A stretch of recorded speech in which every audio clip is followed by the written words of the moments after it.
In this tutorial, I'm going to give you an introduction into the VLOOKUP function in Excel. I'm going to tell you what it is and how to use it and how it can help save you time. So I'm going to give you two examples also. I'm going to give you what is basically a standard how to look up grades for students example, and then I'm also going to show you how to use it to find employee information by searching for the last name only. So let me go ahead and explain what the VLOOKUP function actually is. What it stands for is vertical lookup, and what it's going to do is look up data in columns. So it's going to go up and down particular columns to search for data. And how it works is you select a table, so you select a certain number of rows and columns, say these 3 columns and 10 rows. And what you're going to do is you're going to look up one value, and it's going to find a corresponding value to the right. So let me explain. You're going to search for a value in the left column, and it's going to go up and down the column. So say you search for Davis. It's going to find Davis, and then it's going to go however many columns you tell it to the right to give you Tom and to tell you that he is an analyst. Now, the value that you look up to find the other values in the same row is always going to be on the far left column of the table array. It's kind of confusing, but the gist of it is that if you have a large number of data all in rows and it's all organized correctly, if you find the correct value in the far left column, you can get a series of other values that correspond to it in the right column. So let me go ahead and show you an example of how it works, and I might explain it a little bit better. What I want to do here is I want to type the last name in this cell, and I want to have it find that last name here, and then go to the right and give me the first name for this cell. So in the first name cell, I need a VLOOKUP function. I'm going to go ahead and zoom in here.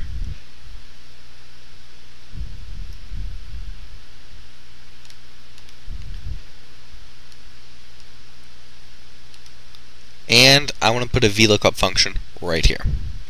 So that simply equals VLOOKUP open parentheses. Now the first thing I put in is my lookup value. What you can type in here is you can actually type in a value, so I could type in a specific last name, or I can use a cell and type something in that cell. Now note, if you do type in a word here, you're going to have to surround it with quotation marks. So if I type in a last name, I have to put quotation marks around it, or it won't work. But here I want to use this cell. So my lookup value will be this cell for the last name. Now, comma. The next thing is the table array. So that's what I was explaining with the table. And this is where your data is going to come from. So the table array, I want to select everything with the last name, first name, all of this stuff for all of the employees, and that's my table array. So let me explain it now. This is my table array, and this is the lookup value, the last name. The lookup value is always going to look up in the leftmost column of the table array. So this is the leftmost column of the table array, and this is the value. This is the lookup value. So whatever I type in here is going to search in the leftmost column. Now I don't have to have the last name thing above where I have the last name here. That's just coincidence. But no, it'll always look up in the left-hand column. The next thing that I want to put in the VLOOKUP formula is the column index. So after my table array, I'm going to put a comma. Now I want the column index, and what that is it's the number of columns to the right of the leftmost column in the table array. So the leftmost column in the table array is column 1. Then it goes column 2, 3, and so on. Now I want to get the first name, and the first name is in column 2, so I'm going to put a 2 there. The next thing that you can put in, so comma, is the range lookup. And you can either leave it blank, or you can type in true or false. If you leave it blank, it's going to default to true. Now, what that means, if I type in false, the VLOOKUP is going to look for exactly what I typed in. If I put true, it's going to look for an estimate of what I put in and go with the value closest to what I entered, but below that. It's a little bit confusing, but the point is here I want to look up last names. I don't want an approximate, so I'm going to put false. On the next tab I'll show you how to use true. So now I'm going to hit enter, and you see NA. If you type in false and there's no value, or it can't find the value, then it's going to give you NA. So let's give an example here. Let's look up Davis.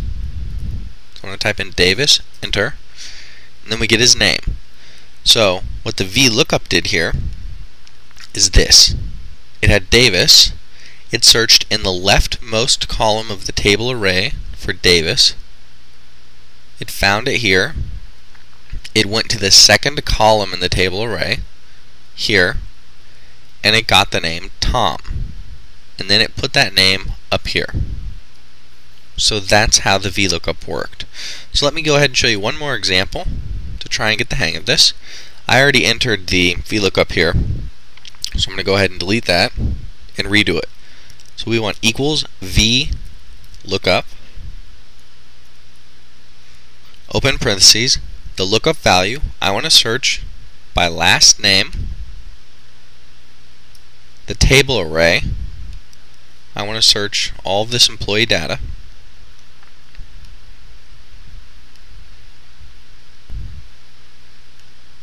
the column index is going to now be 3 because I want to search in the job column. So we go column 1, column 2, column 3. And for the range lookup, I want false because I want to get the exact value. Close parentheses. Now you'll notice for the first name, the column index was 2, not 3. And that's because it was the second column. So that's the only difference here. Hit enter, and we find out Tom Davis is an analyst. So that's how you can use the VLOOKUP function to get a list of data from an employee by just typing in the last name. So let me go ahead and zoom out real quick, and instead of Davis, let's do Gillis. Enter, and you see it all changes. Caitlin, secretary, got the email. So that's how the VLOOKUP function can work here for finding employee data. And it can be a little confusing, especially the first time you do it, but once you get the hang of using the VLOOKUP function, it's not too bad. And this was a basic introduction to how you can use it. It can get much more complicated. But right now, let's go ahead and show you the example of how to use the VLOOKUP function when you're searching for grades. And on YouTube now, I do have to break the video because it's going to be too long. So this ends the first example of the VLOOKUP, and the second one's just going to be labeled part 2 of 2. And it'll start off with this. Also, if you want to find these spreadsheets to go along with it, just go to excelishell.com, and you should see a link to it on the first page.